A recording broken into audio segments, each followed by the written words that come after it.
We have another very important person with us. In this session, we have a speaker, Mr. Rohit Checker.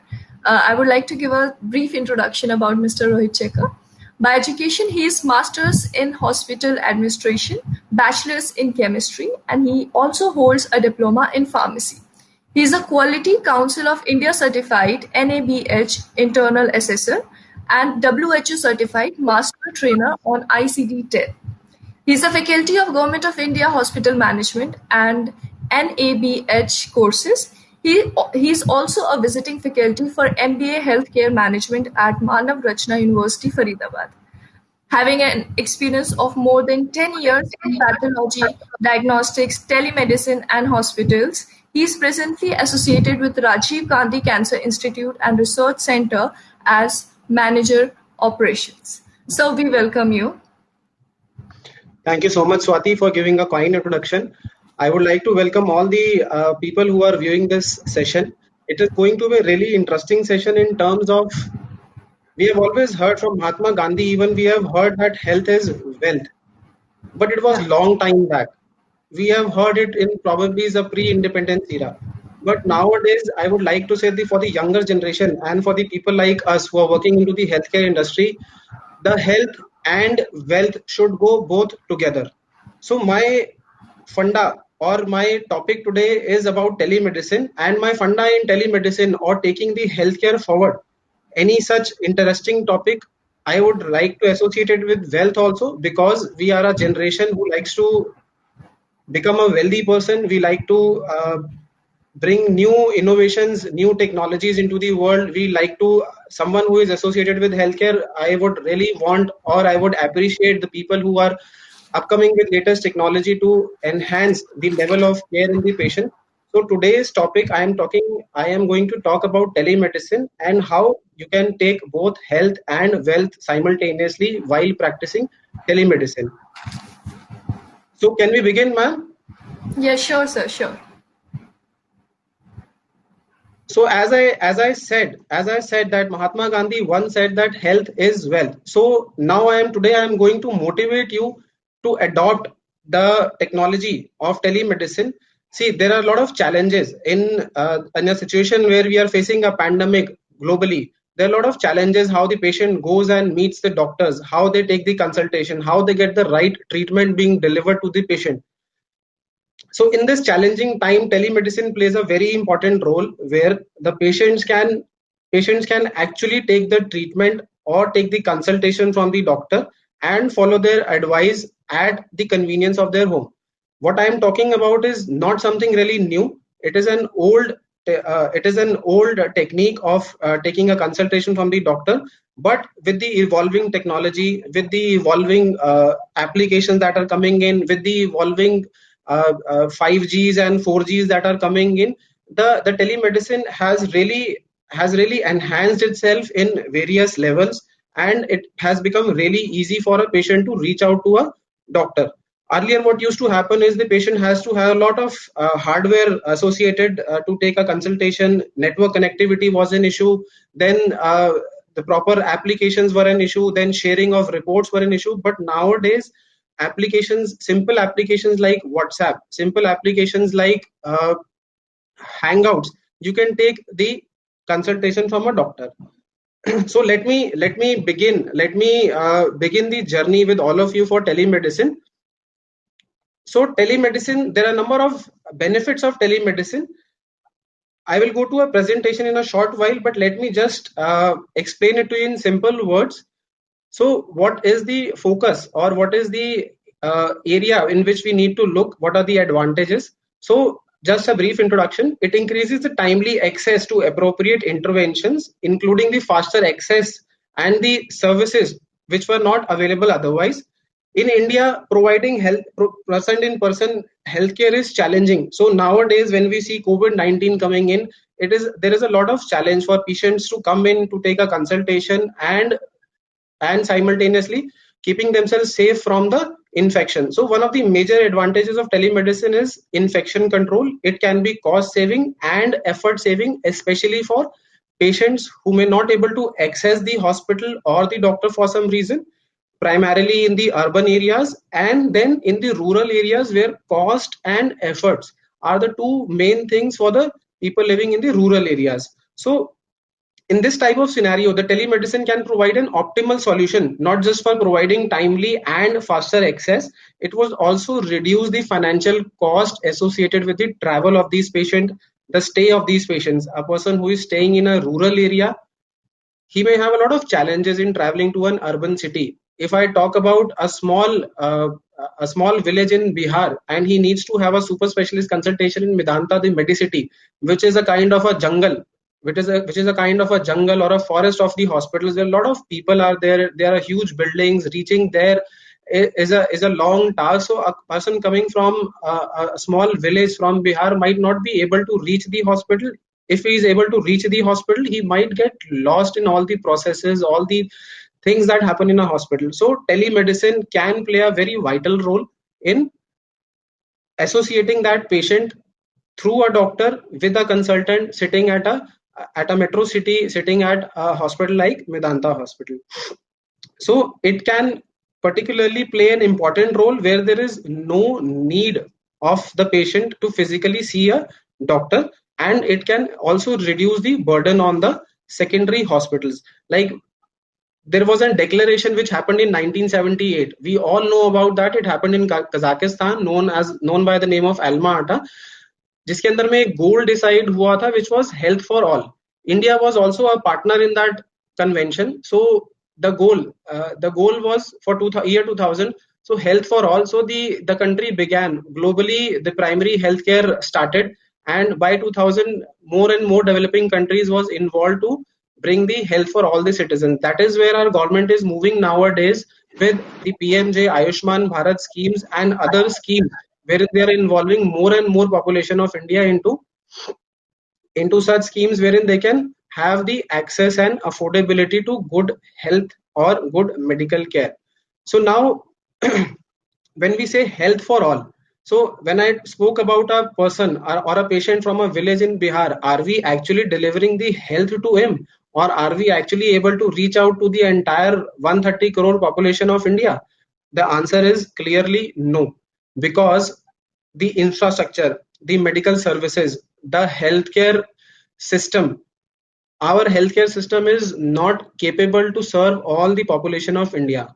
As per WHO, there should be one doctor per thousand patients, which is not happening in India. And we all know about it, but there is very less that we were doing about it. But then there are many more things that we can do about it. We can really increase the doctor to patient ratio in our country. So telemedicine also plays a role in achieving this health goal, which is health for all, and reducing down the doctor to the patient ratio to the ratio which the WHO demands. So with telemedicine, there is a higher likelihood of maintenance of records and documentation, which is a very important area. So as a clinician, as a doctor, or as a hospital administrator, the main fear in the mind of doctors and the administrators while writing the prescription or while treating the patient is to save themselves from the legal legalities associated with the medicine. So to save yourself from all these legalities, the main thing to save you is the documentation. So whenever you are doing a right documentation, and if you're documenting everything what you have discussed with the doctor, it saves you from these legal formalities maybe 20 years down the line, when you don't even remember that you have seen that patient, or maybe 30 years down the line, when even the patient is not surviving, but somehow there is a notification comes from the court that you have to come and present yourself for that particular case. So all the documentation, recording, video recording, audio recording is being provided through telemedicine, and which can help you out in such times of need where you need to prove yourself as innocent and that you have provided the right medication or the right prescription to the patient. So let me now come to my presentation. Let me share the screen.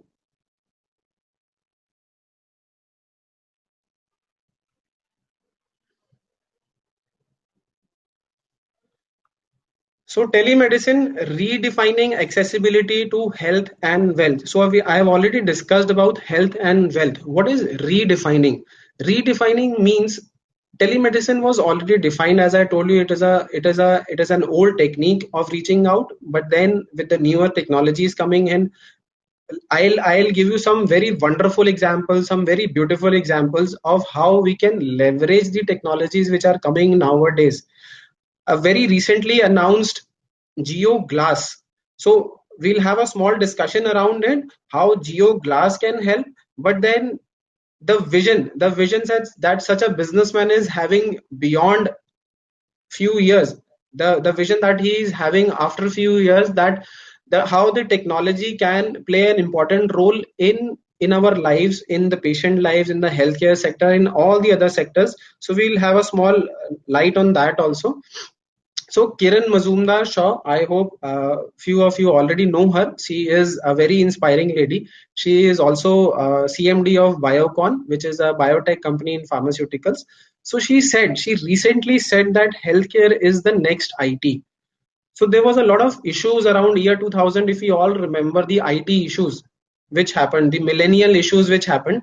So at that time there was a lot. The people were quite skeptical around how the IT would turn over around after year 2000. But it went really well. It had a boom. It expanded like anything. It created a lot of job opportunities, and some of the largest companies of India or abroad or globally are nowadays the IT companies, which was not the case before the year 2000. So Kiran Mazumdar says that the healthcare is the next IT, which means from 2020, it is just like an year 2000 which was for IT. 2020 is the year for healthcare.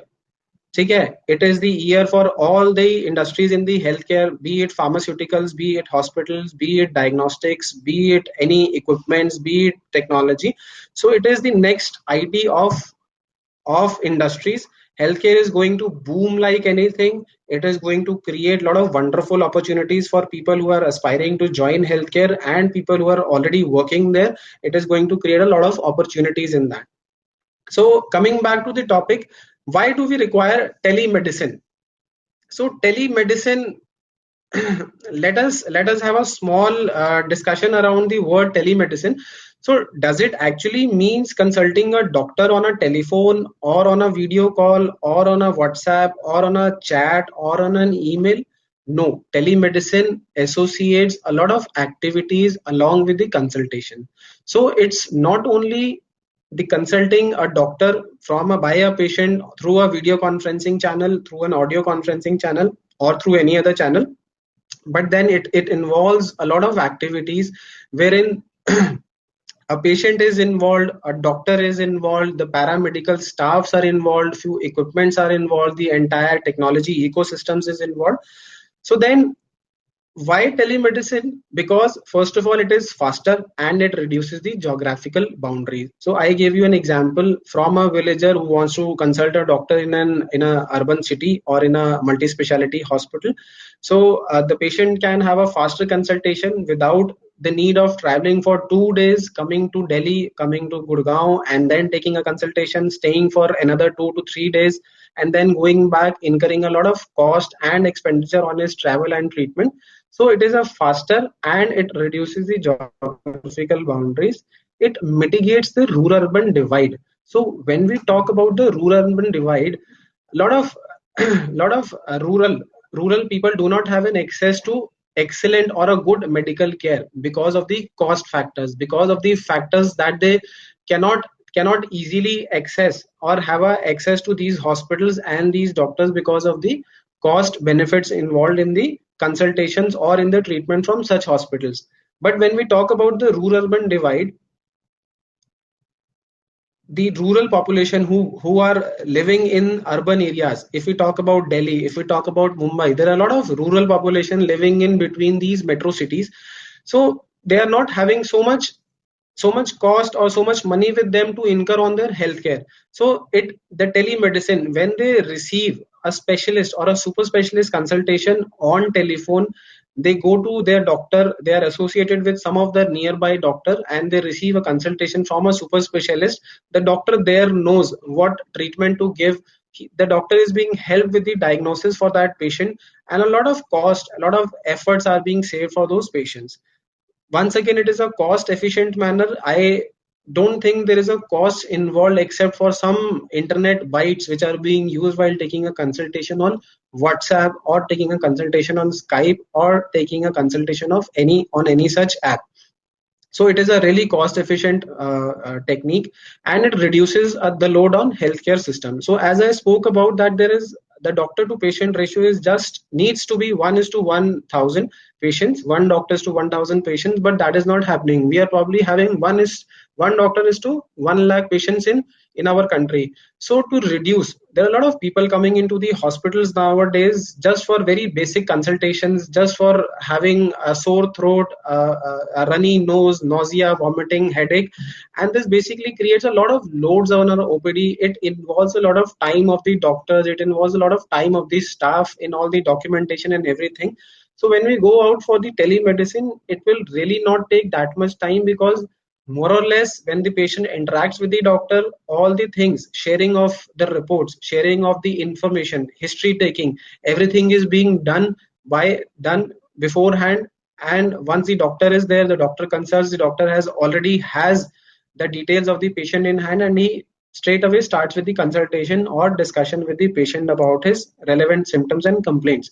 So when we talk about the scarcity of doctors and the scarcity of nursing homes in our hospital, I believe there are the healthcare has, or the hospital have to go a long way in giving the services to all the needy people, or all the people who need the right healthcare. So if we are able to give these services, it will create a lot of load on the hospitals, but then simultaneously telemedicine will be reducing down that load, because few of the patients will be taking the consultation from the doctor through some medium, and they'll not be coming to the hospital. So one point is this, saving the time, being cost efficient. The second point is, where do we bring the infrastructure from? So the government hospitals do not have the right infrastructure to provide good services to the patients. There are a lot of patients already in them who are trying to avail the services, but they are not able to avail the services as effectively as they want. And then the entire load comes upon the private healthcare. So private healthcare is limited, they have limited resources, they have limited infrastructure, and within those limited resources and infrastructure, they need to give the services to most of the patients that come to their place. So instead of keeping waiting in the OPDs, enhancing or building new buildings, infrastructure, incurring the cost on a lot of equipment, staff, manpower, space, it is always advisable that the patients who opt for telemedicine in the coming times would be in an advantageous situation. So now we have understood why telemedicine. So now let us see what are the advantages associated with telemedicine. So timely and a faster access to the appropriate interventions. See, nowadays, as I told you, we can leverage the technology. There are a lot of equipments, digital equipments, which are coming in to help you out in measuring the BP, pulse, the oxygen level, the height, weight. Then there are digital stethoscopes coming in, there are digital ECG machines coming in, there are digital pulse oximeters, blood pressure apparatus. Things are now going digital, and companies are now thinking of evolving them in the way that they can be run with the networks, wherein the data coming generating from these equipments are being shared real time on the doctor's mobile or the doctor's laptop or on the doctor's screen, where the doctor can simultaneously see the ECG screens, and then the doctor can give the relevant advice to the patient. So access to services that may not otherwise be available. So all the services which I want, if I am not residing in metro cities, I am residing in tier 2 and tier 3 cities, I might not be able to avail services like bariatric surgery. I would not be able to avail services like neuropsychology, so which can otherwise be available through the means of telemedicine. A record of the advice given is available. So as I said, telemedicine creates an ecosystem of documentation, an ecosystem of visual, audio, and visual recordings. So there is always a record of advice that gets saved into the app, that gets saved into the backend systems of the organization providing the telemedicine services, and it is always retrievable whenever it is required for any sort of purposes. The only solution to healthcare in disasters and pandemics. So there were new guidelines issued by the government of India, not by the government of India. I can say it is the Board of Governors in supersession of the MCI, since MCI is already dissolved. So the Board of Governors issued the guidelines on telemedicine on 25th of March.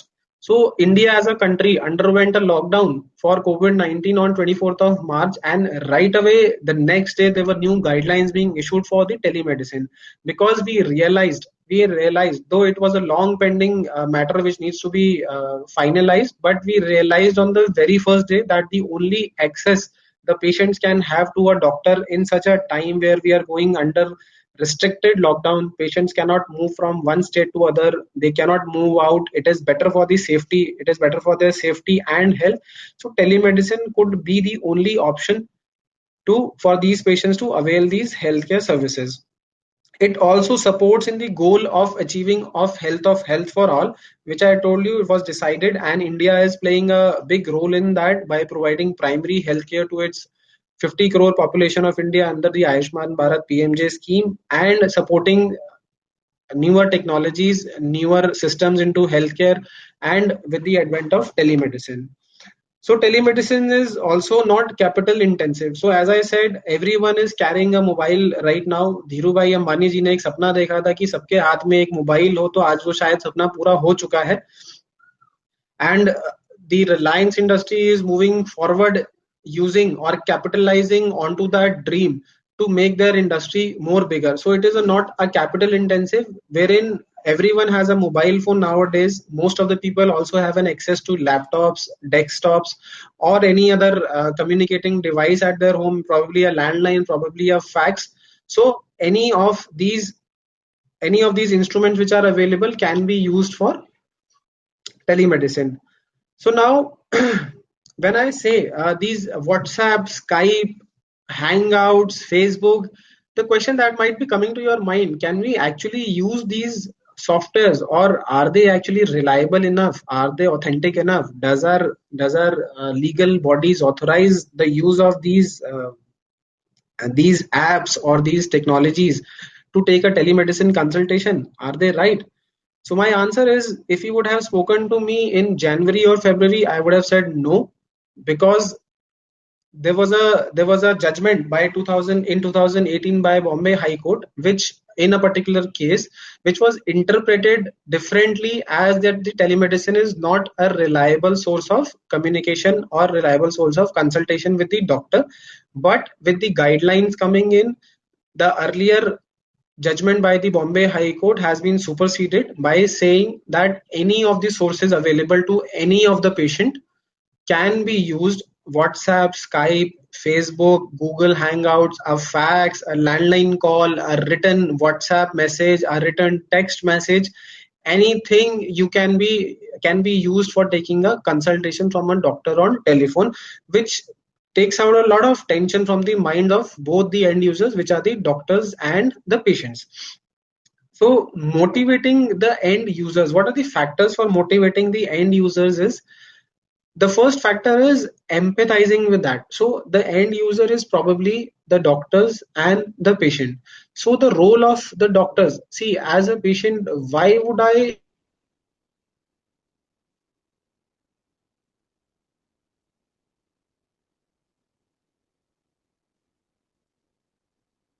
my feeling of pain, my feeling of disgust when I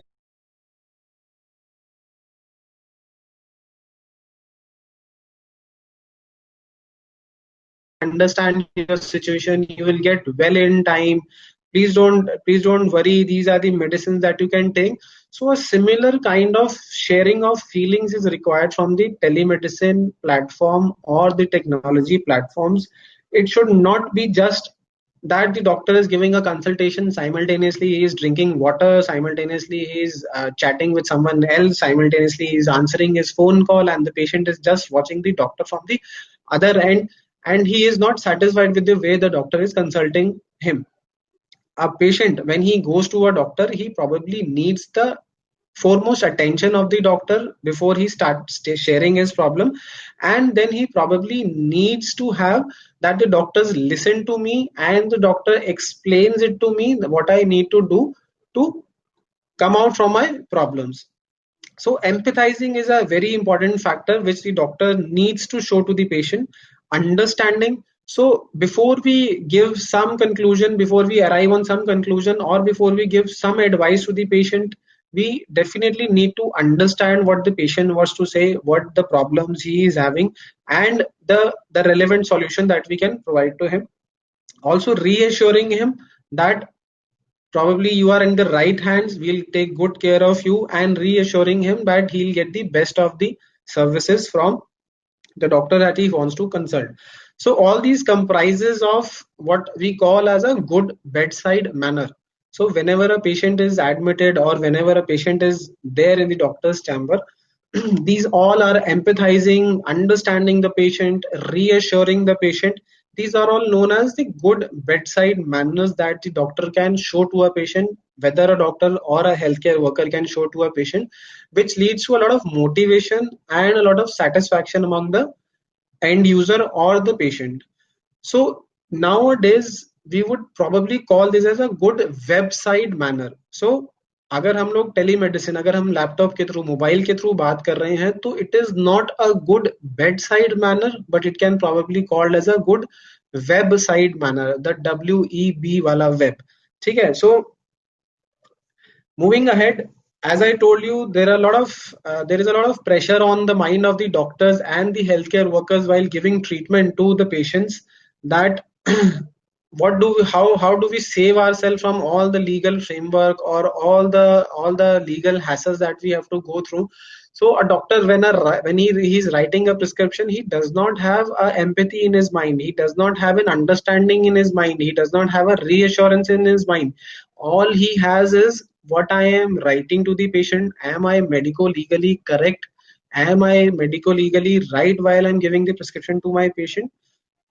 But in telemedicine, you cannot keep on thinking what you're writing, because what you are speaking, you might not realize what you have actually spoken to the patient, and the way you have spoken it to the patient might not take or might not interpret your words in the right way. So it is very important that there should be a legal framework or some guidelines associated with telemedicine that could save us and that could give us a clear directions on what do we need to do while giving a telemedicine consultation.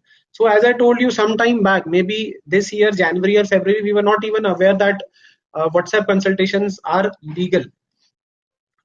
Everywhere I go, every hospital or every doctor clinic I go, I used to see a poster hanged out: please do not ask for consultations on WhatsApp, please do not ask for consultations on phone. So the doctors were scared to give the consultations, and that is what led to demotivation of a lot of patients. So just for an instance, a pregnant female, a pregnant lady who is maybe in her third trimester wants to consult a doctor for a small reason. She might be having some nausea, she might be having a feeling of vomiting, she might be having a pain somewhere, and she calls the doctor somewhere late in the night around 8 or 9, and she requests ki, doctor, I am having such a problem, can you please advise me something? And the doctor says, no, I'm sorry, I cannot, you need to come to the hospital. How much pain that lady has to bear all the way coming to the hospital. She's already in pain, she's already in trauma, she's already in problem. So coming down to a hospital, then not seeing your doctor again, not listening from him or her, and seeing another doctor, taking some treatment, going back unsatisfied. These were all the minor issues that the patients were facing. So nowadays the doctors are more confident to give the advice to their patients on the WhatsApp and on the telephone lines, and this reduces a lot of hassles, not only when we talk about the rural population traveling, but all of us, you and probably me also. I need to have a small discussions with my doctor, and every time it is not possible for me to go to his clinic, wait for few hours there, pay a consultation, then come back, then take the medicine. And nowadays, from the last 4 months, we are really scared of COVID-19, also acquiring COVID-19. So the legal framework or the guidelines, as I told you, which came on 25th of March 2020, really relieves all those doctors and the healthcare workers in providing the consultation to their patients. So as I told you, these are the guidelines given by the Board of Governance in supersession of MCI, and these all were prepared in partnership with the Niti Aayog. Some of the salient features, these are all present on the Ministry of Health and Family Welfare guidelines. Some of you who want to read it thoroughly can go through it, but I am presenting and discussing some of the salient features of these guidelines. A doctor and a patient can interact on any available source of communication. So as simple as any available source of communication. Fax you talk about, MTNL or a landline telephone you talk about, a mobile or a Microsoft Teams or the latest Zoom app that we are hearing, any any available source of communication that you talk about, the patient can take a consultation from the doctor, and it is now legal until a proper legal framework is being designed and a proper act on telemedicine is being passed. So there is a telemedicine of society that was pushing in all these framework from a long time, but finally we can say fortunately for the telemedicine society of India that the COVID-19 came and lockdown came in, but then unfortunate for the entire world. This is the not the fortunate situation, but yes, the a long pending framework or guidelines around the telemedicine actually were formed in few days, finding the situation as an emergency situation, and the guidelines were issued. So the previous regulations labeling teleconsultations invalid are being waived off. So इससे पहले कोई भी अगर regulations आए थे, कोई भी किसी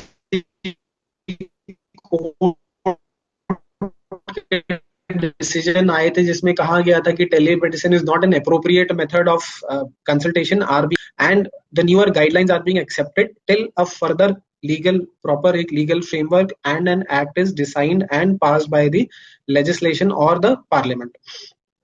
Standards and guidelines are now available for better understanding and mitigation of legalities involved. So सी हम सब लोगों को एक स्टैंडर्ड चाहिए होता है, एक बेंचमार्क चाहिए होता है कि हम कहाँ तक परफॉर्म करें, है ना. 100% used to be a benchmark for us in the schools. Nowadays there are a lot of students who are getting 100% marks. So there was a big headline, news headlines in the newspaper saying many students are getting 100% marks. Where from here? So now where do they go? What more do they achieve? So having some standards, having some guidelines, having some set framework really helps us to and motivates us to achieve those framework and to reach out to that level where our work is perfect and where we are not wrong in any legal way. Medical practitioners will have to undergo mandatory online course before they could practice telemedicine. So the guidelines that are being shared by the government, the Board of Governance, they say that all the medical practitioners, a doctor who wants to practice telemedicine will have to go a mandatory online course once it is designed and implemented. So the doctor has to complete that course within 3 years of the implementation, and only after that he could practice telemedicine. So very clear to all of us some of the salient features, any method available. पुरानी जितने भी हमारी हमारी जितने भी regulations थे, whatever rules, whatever judgments were given, these are all waived off. The guidelines have some of the set standards, how to take a consultation, when to take a consultation, who will be involved, how will the patient get in touch with the doctor, who can be there with the patient, can a healthcare worker be there with the patient, can a doctor be with the patient while the consultation is happening, who will do all the systemic examination, who will feel and touch the patient, who will tell the doctor sitting on the other hand, who will palpate, who will auscultate. All these things are being written in the guidelines. And the most important one, any doctor who wants to practice telemedicine might have to go an online course for telemedicine. Now a very important topic which is mostly associated with the situations like these in telemedicine or while taking a physical consultations from a doctor and a patient, the consent is the biggest thing in mind, which can really break a relationship with the doctor and can really make a relationship with the doctor, and there are a lot of legalities involved. For people who understand the medico legal aspects of the consent, I hope you people understand the consent when a patient comes to a doctor's chamber, when a patient comes to a doctor OPD, can be taken verbally and it is legally accepted. A doctor can ask, "Can I examine you?" The patient says yes, and that is a written that sorry that is a oral consent, and that oral consent is really accepted in the court of law. But provided there are opportunities that you can prove it, you can bring evidence to it. So a lot of doctors are nowadays depending upon the written consents. So a male doctor, a male gynecologist who is examining a female patient, or a doctor in an emergency who wants to examine a female patient coming in the emergency department, casualty department, needs to have a consent before properly examining the patient. So implied, so there are two types of consents, one is implied and one is expressed or implicit. So if we talk about telemedicine, how do we take a written consent from the patient? Is there any way, because the patient is not coming, because the patient is not sharing any documents with us, because we cannot share anything with him, so how do we take the consent from the patient? So I would talk about two types of consent, which are implied, and the second one is an expressed or an explicit consent. So implied means a patient who has agreed to join you on a call, or call you or pay your fees and then take a consultation from you, gives his implied consent that he wants your opinion and that he wants your advice. There is no need to verbally, orally, or in written ask him that, do you want my consultation? So as simple as that. And in expressed or explicit, wherein we want the patient to share some private information about himself or herself with the doctor on call or on a video call, an explicit consent can be taken whether orally, once we are on an audio call, and if we are on a video call and that the call is recorded, so then that consent becomes automatically acceptable by the court of law. So these were few important things associated with the telemedicine, the legal framework, and the guidelines. So as I spoke about some of the newer technologies, so 4G and 5G technology, a few years down the line, I used to work for a telemedicine company also for quite some time. I worked there. It was a startup. It was an excellent growing organization. The telemedicine was a concept at that time which was evolving, because at that time 3G just came in, 3G services. But then our main purpose of a video consultation with the doctor got dissolved when we did not had the network connectivity in some of the rural areas. We did not had 3G services then in some of the rural areas. We used to have more of them in the urban areas or the metro cities only. But now 4G has a wide 4G is widespread, and then now 5G is also coming in, which would really enhance the network connectivity and would ease out all these requirements of such a technology. So nowadays, a lot of us people, we are talking on platforms like Floor, we are talking on platforms like Cisco WebEx, we are talking on platforms like Zoom, we are talking on platforms like Microsoft Teams. So how is this possible? We are attending meetings sitting in our home, and we are watching people, a lot of people coming together, having group discussions, giving presentations, taking meetings, taking consultations. So from all these sources, this is happening just because of the good network connectivity that is bringing the world closer, and it is reducing down the size of the globe. Then mobile telephony, a lot of you, almost all of you are nowadays on mobile telephony, as simple as the video call, virtual or holographic presence. See, some of you might not have heard about this technology. This is one of the latest technology, as I earlier in my discussion spoke about Geo Glass.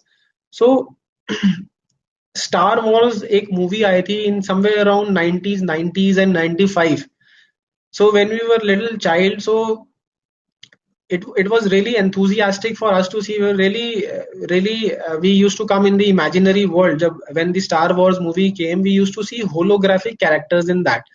Then the technology evolved, the thought process of the people making these movies evolved, and they started making movies like Matrix. They started making movies wherein they used to show the latest technology, which we probably didn't have not even heard about.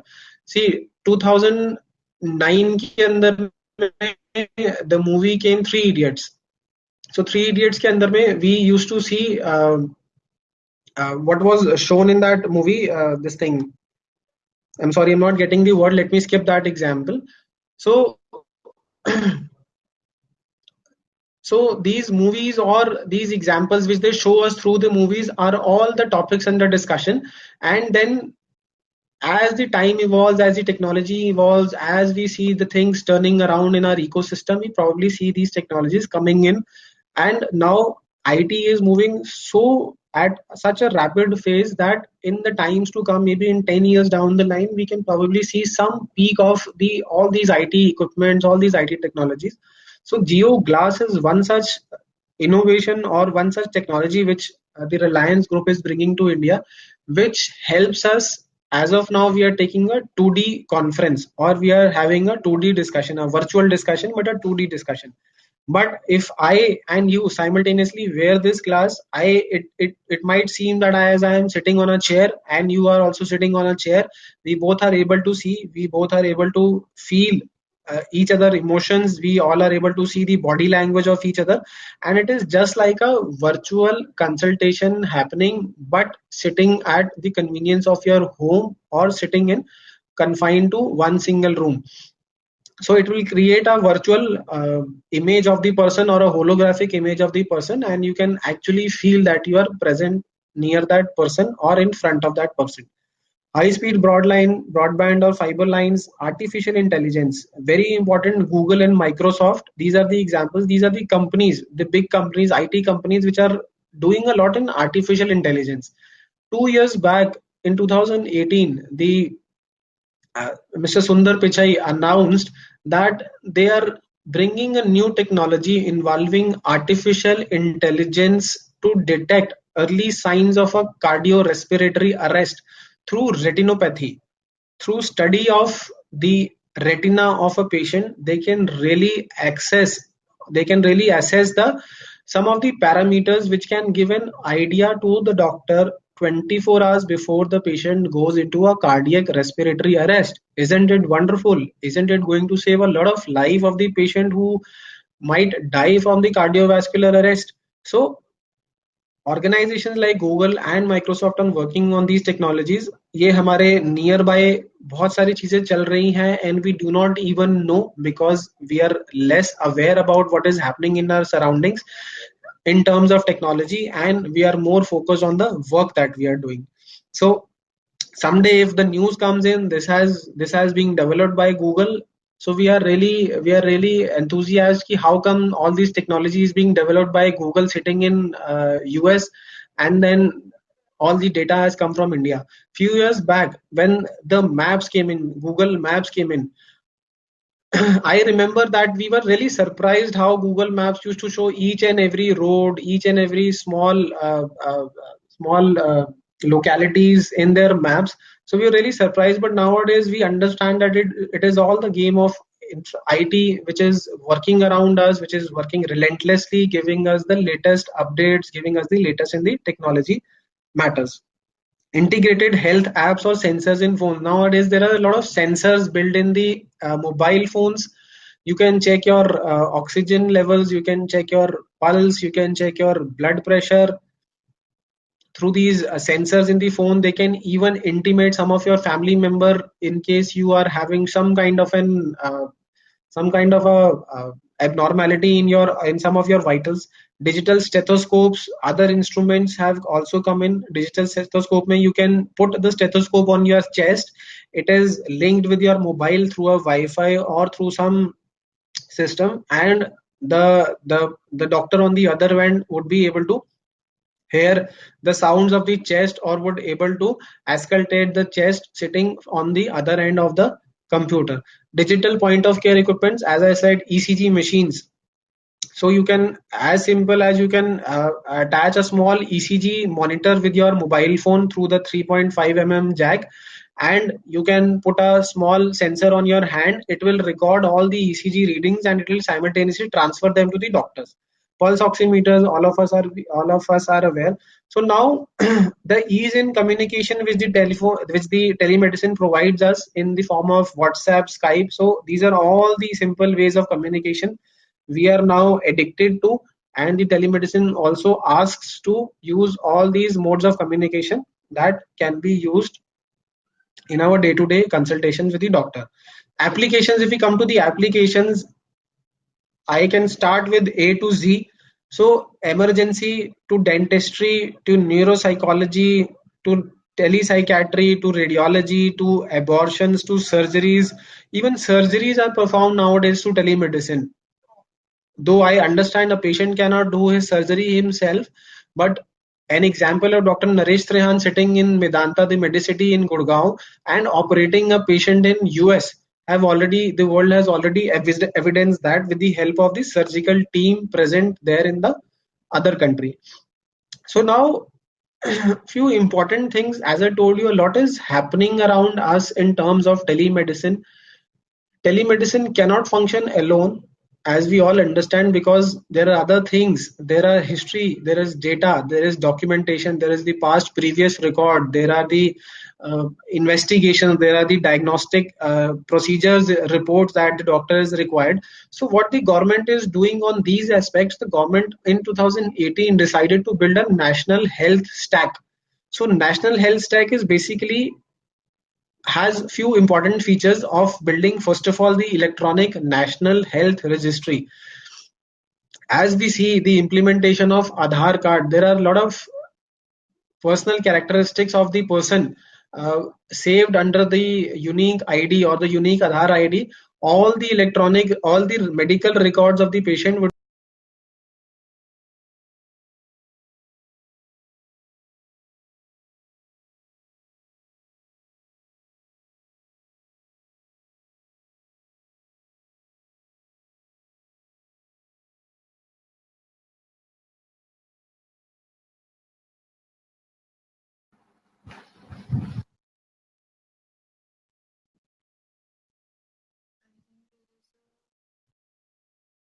Technical error.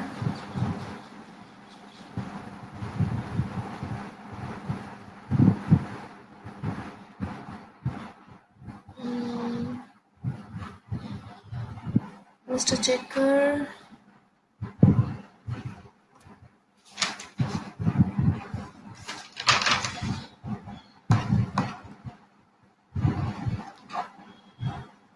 Mahendra, can you hear me? Yeah. I think there's a technical issue with Mr. Checker. Yeah, I think he lost his Connection. Okay.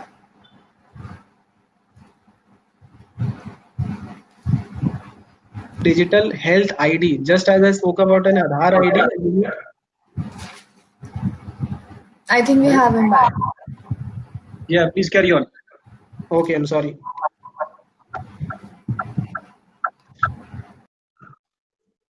So just like an Aadhaar, a unique digital health ID will be created for all the individuals, and every time the patient goes to any of the hospital, be it government or be it private, he will be treated under that unique ID. And to achieve all this, a national digital health blueprint is being designed, is being architectured so that things can come together. The healthcare which is divided into bits and pieces can be gathered, and a world class healthcare facility can be given to the citizens of India. So national digital health blueprint will include privacy and consent management, things like privacy and consent management, national portability. So anywhere the patient moves, he can retrieve his information in any city, any part of India. All the health records saved in the electronic formats, applicable standards and regulations will be followed, and the health analytics would be formed. So health and wealth. So health, though we have already discussed, now discussing about the wealth. So a lot of people are thinking about nowadays, thinking about the entrepreneurial ideas wherein the coming generation can, who understands technology more better than the generations like us, and has ideas, have fresh brains to generate more good ideas, to leverage the technologies which are available, the latest technologies which are available, the technologies which I just discussed about.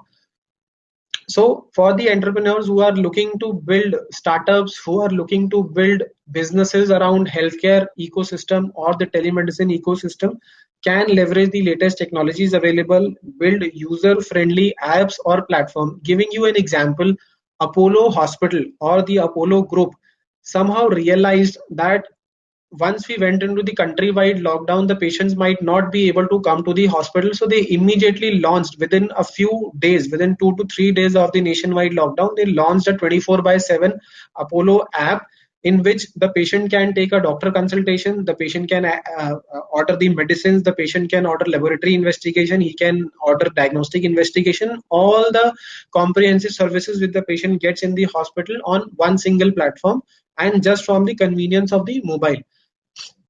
And for the entrepreneurs to being a part of the ecosystem, healthcare, as I said, it's the next IT. So being a part of the healthcare ecosystem is going to take you a long way and will help your business establish and go to the greater heights. So the associated ecosystem with telemedicine or telehealth, we can say, are the consultation apps which are already working. Apps like Practo, apps like MedLife, online order and delivery of medicine, all the e-pharmacies, booking and collection of pathology tests, the dietary and nutritional counseling, rehabilitative psychological counseling, digital equipments, ECG, AI, wearables. Nowadays, some of the companies are focusing on wearable technologies wherein they can integrate some of these sensors, some of the monitors into the uh, uh, uh, wearable watches or wearable devices which the patient can wear, and it can provide a well in time information to either the family members or to the doctors or to the healthcare providers. Home care equipments, advertisement or testimonials. So advertisement or testimonials is one area wherein a lot of organizations or entrepreneurs have not focused as of now.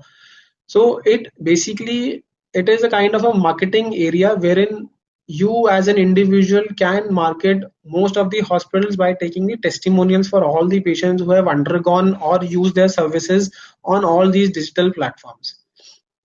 So what do the guidelines say? Three things that can be taken via telemedicine. First is the emergency care, but limited to the first aid, life saving measure, counseling, and advice on referral.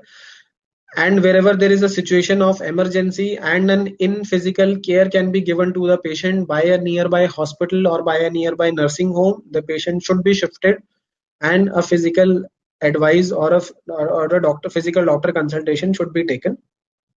First consult can be taken through telemedicine diagnosis, wherein the diagnosis, treatment, and advice on medicines can be given by the consultant, listening to all the symptoms, listening to all the complaints, listening to the entire history that the patient shares, some of the reports that he shares. The first consult can be taken, and the third thing is follow-up consultation. Nothing beyond this, the telemedicine or the guidelines as of now covers. So the follow-up consultation, so ongoing treatment. If a patient is already taking a treatment from the hospital and he wants his follow-up visit to be taken on the telemedicine, he can take that consultation. Follow-up advice and continuing medications for chronic disease like diabetes or hypertension. So people who have diabetes, people who have hypertension, unless they do not get any new symptom, any new abnormality, they are usually kept on the same medicine for years at a go. So, but then they regularly need to visit a doctor. So, saving all the hassles, the follow-up consultation can be taken through telemedicine, but that should be within 6 months. If 6 months has passed, it is again being considered as a fresh consult. So, last is the patient management, जिसके अंदर में it talks about the guidelines, talks about that you can health educate the patient, you can provide all kinds of counseling, psychological, nutritional, maternal, related to the child or an infant or a newborn. These kind of counselings can be done. Health education can be given to the patient by nutrition, by getting timely vaccinations done for their babies, by taking medications on time. Tuberculosis has the largest disease burden in India because the people are not motivated to take the medicines daily. People are not coming back to the TB centers to get medicines, to get or to see a doctor or to share their problems because of all the hassles. And it is also infectious also, it spreads to the healthcare workers also. We lose a lot of doctors because of all these diseases, infectious diseases. In COVID-19 also we have seen losing a lot of doctors. So telemedicine helps us in saving these doctors, and then prescribing medicines, wherein these guidelines says that a doctor can prescribe the medicines in three situations, and there are three lists provided in those guidelines. The list is O, A and B. अगर आप इसको blood group से relate कर लेंगे तो आप लोगों के लिए ज्यादा इजी हो जाएगा इसको याद रखना, A B and O. So O is over the counter, A is in all kind of video consult. Let me show the chart to you. So O is wherein all the over the counter medicines which a doctor can prescribe or which a doctor can advise to a patient, and on the first consultation, over a text, over in video, over an audio, any a doctor can prescribe these medicines to any patient, and it is considered as legal. The second list of the medicine that comes under the group A will be advised by a doctor only on a video consultation in both first and follow-up consultation, and B, it is to be advised in the follow-up consultations. Prohibited are the Schedule X drugs of the Narcotics and Psychotropic Substances Act, which probably have a tendency of getting an patient abuse. So future of telemedicine is cloud computing in healthcare. We have seen a lot of cloud computing cloud computing happening nowadays. Medical data for research is available. The comprehensive IT based healthcare services integrated with the healthcare platforms are available. Robotics, wearables that records vitals of the patient. So this is how the future could be. There is a robot and there is a continuous monitoring by either a nursing staff or a doctor who is providing or who is viewing the patient. The doctor does not need to come to the patient every time the patient has a problem, does not need to physically see, but the patient can share his or her problem with the doctor through a video teleconferencing, and the doctor can advise what positional changes, what changes, or whatever advices the doctor needs to give.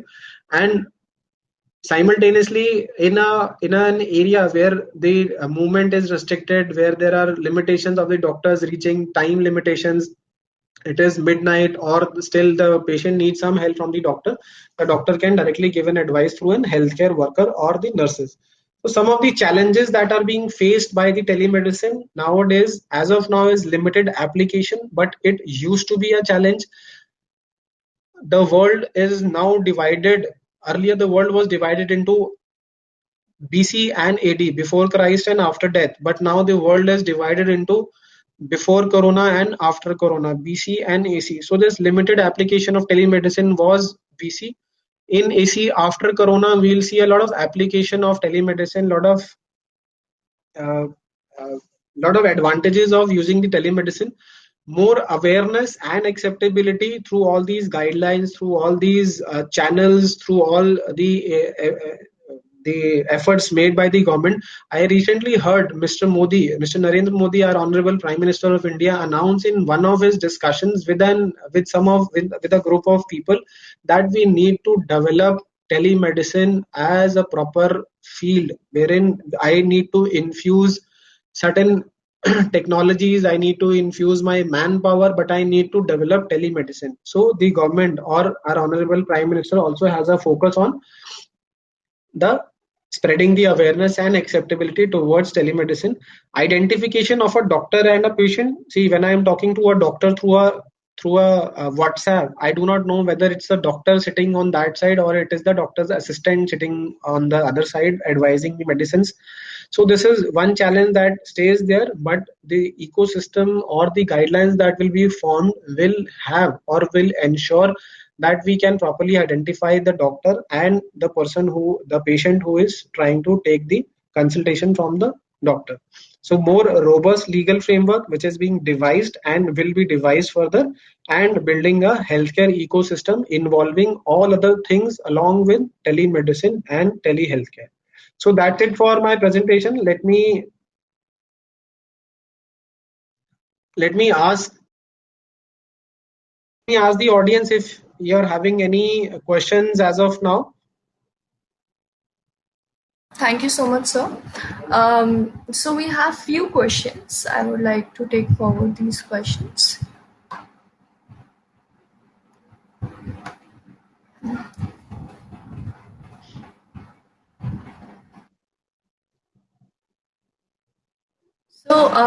So there are questions. Telemedicine helps doctor and patients to build interpersonal relationship. But if we talk about rural segment, there can be a problem of communication. So what is your take on that? So as I said, I work in a hospital, in a cancer super specialty hospital, and most of the patients coming to our hospital, rather 70% of patients coming to our hospital are from outside Delhi NCR. People who are traveling a lot, people who are coming from small cities, small towns, they face a lot of hassles while traveling. And coming to the question that how to build a relationship or how the patient may communicate his or her problems with the consultant. So the infrastructure that we plan to develop around telemedicine is kind of building the telemedicine centers where a doctor is available, where all the technology is available, a laptop, the network connectivity is available. The patient can simply reach out to his nearest center, where a MBBS doctor or where a healthcare worker is situated. Whatever the consultant on the other end on some of the metro cities like Delhi wants to know, he can ask from the doctor. The doctor can physically examine the patient and can communicate the vital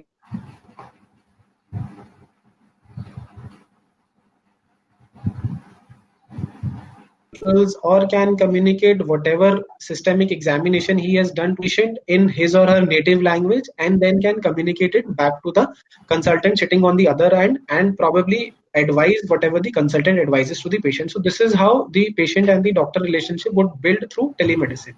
Okay. So we have another question. Accuracy of diagnosis in telemedicine can be questioned because of lack of physical examination. Right. Yeah. So how do So yes, that is one limitation of telemedicine, but overcoming that limitation, these guidelines say if the patient is sharing the right information with the doctor, if he is sharing the information to his best and all the information he is sharing in a transparent manner with the consultant, so whatever justification or whatever what do you call the advice the doctor gives will be binding, and it will be the right advice as per the doctor's the information shared from the patient as per the doctor. So I can you please repeat the question again? The accuracy of diagnosis in accuracy of diagnosis. So telemedicine? so the doctor, it depends upon the doctor who receives all the information and then gives the advice, and as per the guidelines, as per the framework, it is justified, and that's it. Okay. So we have a very interesting question. We always first resist to new changes. It's human nature. We are habitual of seeing a doctor in a hospital, and between patient and doctor, there is a lot of trust. Will it be a challenge to establish same level of trust and empathy through telecommunication? See, I would rather give you an interesting example to explain this interesting question. Facebook was one mode of communication that a young boy established while he was sitting in his college in his room, and he wanted to associate it with his hostelites, or he wanted to associate it with his classmates, Yeah. right? So when Facebook came to India, we all young generation adopted it very enthusiastically. We tried to get together with some of our old schoolmates, old batchmates, old friends that we have lost somehow, and we got we interacted with them. Didn't we share that same bond when we interacted on Facebook with those friends which we had lost a long time back? Didn't we had that same feeling? Weren't we enthusiastic to speak to those people? So coming to this point, second point is coming to acceptability. Nowadays, even the parents, my parent and probably your parents are more on Facebook than us. We are probably busy in our professional life so much that we might not be able to go to these platforms very daily on a daily basis. But our parents who are rather free and who wants to socialize are all there on the Facebook. So people who are accepting the technologies like Facebook and people who are sharing the same kind of emotions through social platform, then why not telemedicine? And I've already covered this point wherein there is a motivation by a few factors: the good manners that the patient shares, the reassurance, and some of the other factors that I already shared in the presentation. So we have last question here.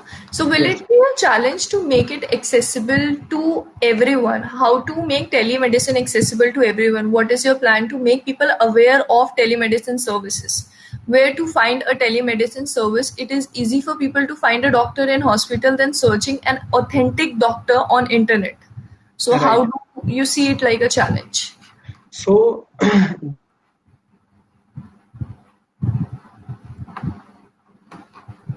there is a registry coming in, as I told you. So all those whoever is giving you a consultation, see, first of all, making it convenient.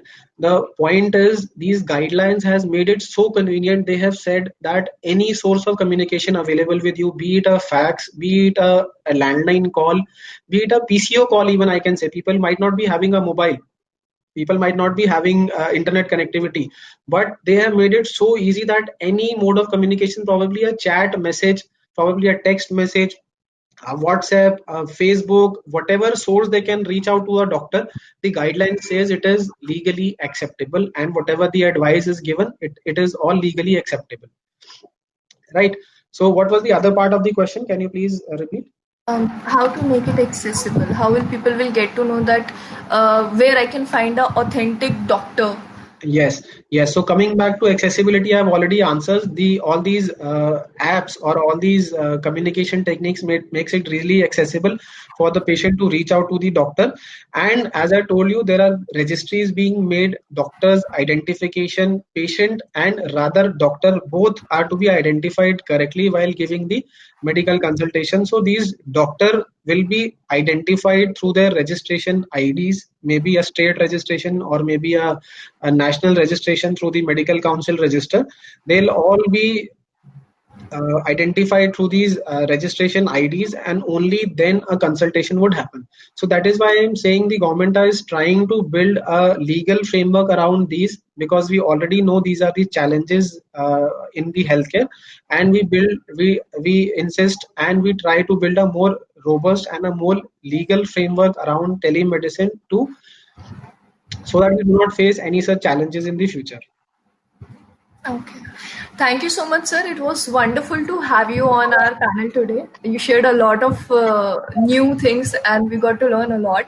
Thank you so much for enlightening us with your wonderful insights. Thank you so much. It was my pleasure and really good interacting with all of you. Thanks a lot. Thank you, everyone. Thank you, sir. Thank you so much. Thank you. So, ladies and gentlemen, it was the last session of today, and me and Mahinder, we were the host of this lovely exhibition, virtual exhibition. It was an honor for us. We would like to thank all of you, all the visitors, all the exhibitors, all the people who are connected with us right now. I would like to say thank you so much for taking out your time and coming ahead for a great purpose like this is seriously a big thing. Mahendra, would you like to say something? Yeah, thank you, Swati. It was a great day, basically, from 1100 hours till this 5:30 right now. I would like to thank all the sponsors: our gold sponsor Godrej, our silver sponsor Travacare Biomedicals, and our supporting partners, our media partners Express Healthcare, trade partner India Israel Economic Mission, and our supporting partner Tibro. It was a very good day in terms of getting the knowledge and interacting with all the keynote speakers from India and Israel. Truly a fantastic session.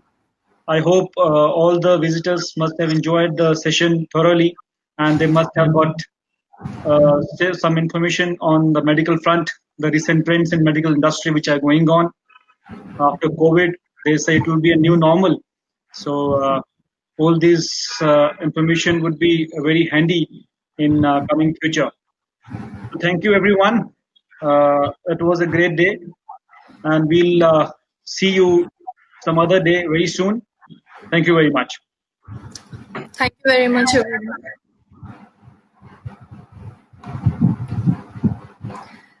All right. So, in the end, I would like to say last thanks to the team of Orbit and all the people who are associated in the host team. Thank you so much. Have a great time ahead.